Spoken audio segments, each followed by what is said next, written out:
Hi viewers, welcome to my channel. நாம் ஏதாவது ஃபங்க்ஷனில் அல்லது வேலை தேடி இன்டர்வியூ அந்த மாதிரிலாம் போகும்போது பொதுவாக இந்த கொஷின் நம்மக்கிட்ட கேட்பாங்க. அந்த கொஷின் என்ன அப்படின்னா, உங்களை பற்றி நீங்கள் கொஞ்சம் சொல்லுங்கள் அப்படின்னு கேட்பாங்க. இதே தமிழில் கேட்டாங்கன்னா நம்ம ஈஸியாக எல்லாம் சொல்லிடுவோம்.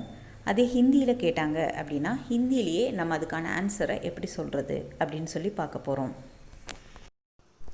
அதுக்கு முன்னாடி இந்த வீடியோவுக்கு ஒரு சப்ஸ்கிரைப் பண்ணிடுங்க. பக்கத்துலேயே பெல் ஐக்கானையும் ப்ரெஸ் பண்ணிடுங்க. அதில் ஆல் அப்படிங்கிறத செலக்ட் பண்ணிக்கோங்க. அப்போ தான் அப்லோட் பண்ணுற வீடியோஸ் எல்லாமே உங்களுக்கு உடனே நோட்டிஃபிகேஷனாக வரும். சரி, இப்போ நம்ம வீடியோக்குள்ளே போகலாம்.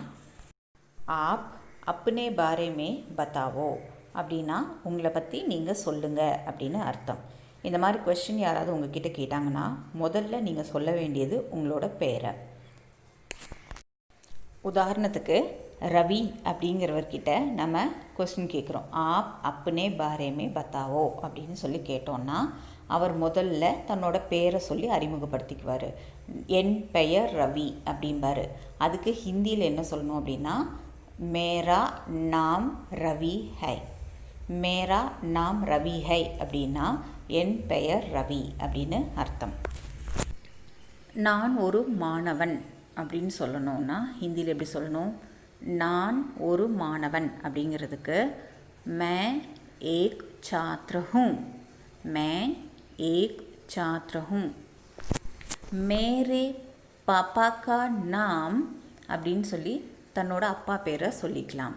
மேரே பாப்பா கே நாம் அல்லது மேரே பிதா கா நாம் அப்படின்னு சொல்லி அவங்க அப்பா பேர் என்னவோ அந்த பேரை சொல்லணும். அடுத்தது மேரே மா கா நாம். மா அப்படின்னா அம்மா, என்னோட அம்மா பெயர் அப்படின்னு சொல்லும்போது மேரே மா கா நாம் அப்படின்னு சொல்லி அவங்களோட அம்மா பெயர் என்னவோ அதை அங்கே சொல்லணும்.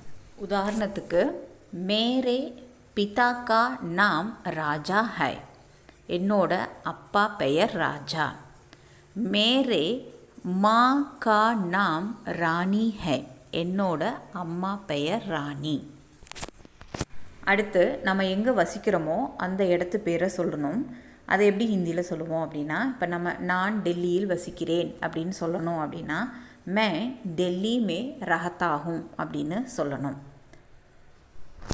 எனக்கு ஒரு சகோதரனும் சகோதரியும் இருக்காங்க அப்படின்னு சொல்லணும்னா ஹிந்தியில் எப்படி சொல்லணும் அப்படின்னா, முஜே ஏக் பாயி और बहन है. முஜே ஏக் பாயி और बहन है அப்படின்னா எனக்கு ஒரு சகோதரனும் சகோதரியும் இருக்காங்க அப்படின்னு அர்த்தம்.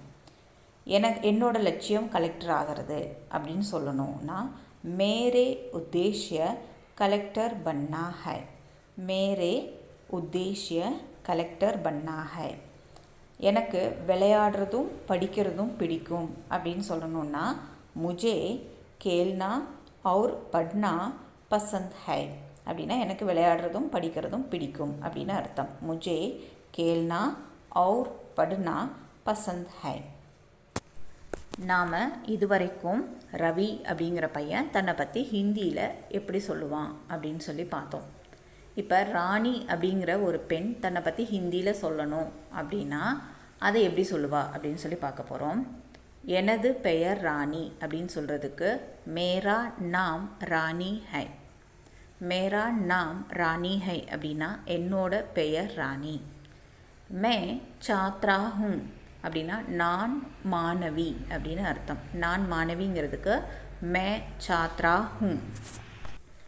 மேரே பிதா கா நாம் கமல் ஹை அப்படின்னா என்னோட அப்பா பெயர் கமல். மேரே பிதா கா நாம் கமல் ஹை அப்படின்னா என்னோட அப்பா பெயர் கமல் அப்படின்னு அர்த்தம். மேரே மாதா கா நாம் கமலா ஹை. என்னோட அம்மா பெயர் கமலா. மேரே மாதா கா நாம் கமலா ஹை அப்படின்னா என்னோட அம்மா பெயர் கமலா அப்படின்னு அர்த்தம். அதே மாதிரி நாம் எங்கே வசிக்கிறோமோ அதை சொல்கிறதுக்கு மே டெல்லி மே ரஹத்தி ஹூம். நான் டெல்லியில் வசிக்கிறேன் அப்படின்னு சொல்கிறதுக்கு மே டெல்லி மே ரஹத்தி ஹூம் அப்படின்னு சொல்லணும். பாய்ஸில் சொல்லும்போது ரஹத்தா ஹூம் அப்படின்னு வரும். கேர்ள்ஸுக்கு சொல்லும்போது ரஹத்தி ஹூம் அப்படின்னு வரும். இந்த ஒரு இடம் மட்டும் இங்கே மாறும். அடுத்தது எனக்கு ஒரு சகோதரனும் சகோதரியும் இருக்காங்க அப்படின்னு சொல்கிறதுக்கு முஜே ஏக் பாயி और बहन है. எனக்கு ஒரு சகோதரனும் சகோதரியும் இருக்காங்க. முஜே ஏக் பாயி और बहन है. मेरे उद्देश्य டாக்டர் பன்னா है. என்னுடைய எய்ம் டாக்டர் ஆகணும் அப்படிங்கிறது. மேரே உத்தேஷ்ய டாக்டர் பன்னா है. எனக்கு எழுதவும் படிக்கவும் பிடிக்கும் அப்படின்னா முஜே லிக்னா और पढ़ना पसंद है. मुझे लिखना और पढ़ना पसंद है அப்படின்னா எனக்கு எழுதவும் படிக்கவும் பிடிக்கும் அப்படின்னு அர்த்தம். நம்ம இப்போது ரவி அப்புறம் ராணி அப்படிங்கிறவங்க தன்னை பற்றி சொல்லும்போது ஹிந்தியில் எப்படி சொல்லிக்குவாங்க அப்படின்னு சொல்லி பார்த்தோம். அதில் ரவிக்கும் ராணிக்கும், அதாவது ஆண்பால் பெண்பால் வேறுபாடு என்ன அப்படின்னு சொல்லி நம்ம பார்த்தோம். இப்போது நம்ம பார்க்க போகிறது மூன்றாவது நபரை பற்றி நம்ம ஒரு விஷயத்தை கேட்கும்போது அவரோட பேர், அவர் என்ன செய்கிறாரு அப்படின்னு சொல்லுவாங்க இல்லையா, அதை ஹிந்தியில் எப்படி சொல்கிறது அப்படின்னு சொல்லி பார்க்கலாம். உதாரணத்துக்கு இப்போ ரவியை பற்றி நம்ம இன்னொருத்தர்கிட்ட சொல்கிறோம் அப்படின்னா எப்படி சொல்லுவோம்? உஸ்கே நாம் ரவி ஹை. உஸ்கே நாம் ரவி ஹை அப்படின்னா அவரோட பெயர் ரவி. வஹ சாத்ர ஹை. வஹ சாத்ர ஹை அப்படின்னா அவன் மாணவன். வஹ சாத்ர ஹை அப்படின்னா அவன் மாணவன். வஹ டெல்லி மே ரஹதா ஹை. வஹ டெல்லி மே ரஹதா ஹை அப்படின்னா அவன் டெல்லியில் வசிக்கிறான். உஸ்கே பிதா கா நாம் ராஜா ஹை. அவருடைய அப்பா பெயர் ராஜா. உஸ்கே பிதா கா நாம் ராஜா ஹை. அவருடைய அப்பா பெயர் ராஜா. உஸ்கே மாதா கா நாம் ராணி ஹை. அவருடைய அம்மா பெயர் ராணி.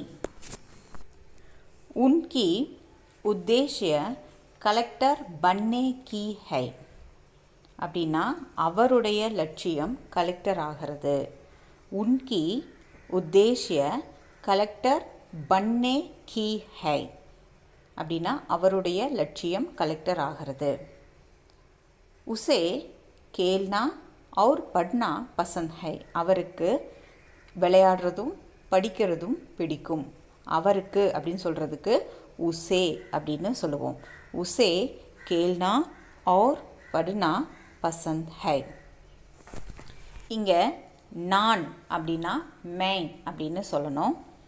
எனக்கு அப்படிங்கிறதுக்கு முஜே அப்படின்னு சொல்லணும். என்னோட அப்படிங்கிறது மேரே அப்படின்னு சொல்லுவோம். அவன் அல்லது அவள் அப்படின்னு சொல்கிறதுக்கு வஹ அப்படின்னு சொல்லணும். அவனோட அல்லது அவளோட அப்படிங்கிறதுக்கு உஸ்கே. அவனுக்கு அல்லது அவளுக்கு அப்படின்னு சொல்லணும் அப்படின்னா உசே அப்படின்ற அந்த வார்த்தைகள் நம்ம யூஸ் பண்ணிக்கணும். இந்த வீடியோ உங்களுக்கு பிடிச்சிருக்கும், உங்களுக்கு புரிஞ்சிருக்கும் அப்படின்னு நினைக்கிறேன். உங்களுக்கு பிடிச்சிருந்ததுன்னா லைக் பண்ணுங்கள், உங்கள் ஃப்ரெண்ட்ஸுக்கும் ஷேர் பண்ணுங்கள், மறக்காமல் சப்ஸ்கிரைப் பண்ணுங்கள். தேங்க்ஸ் ஃபார் வாட்சிங்.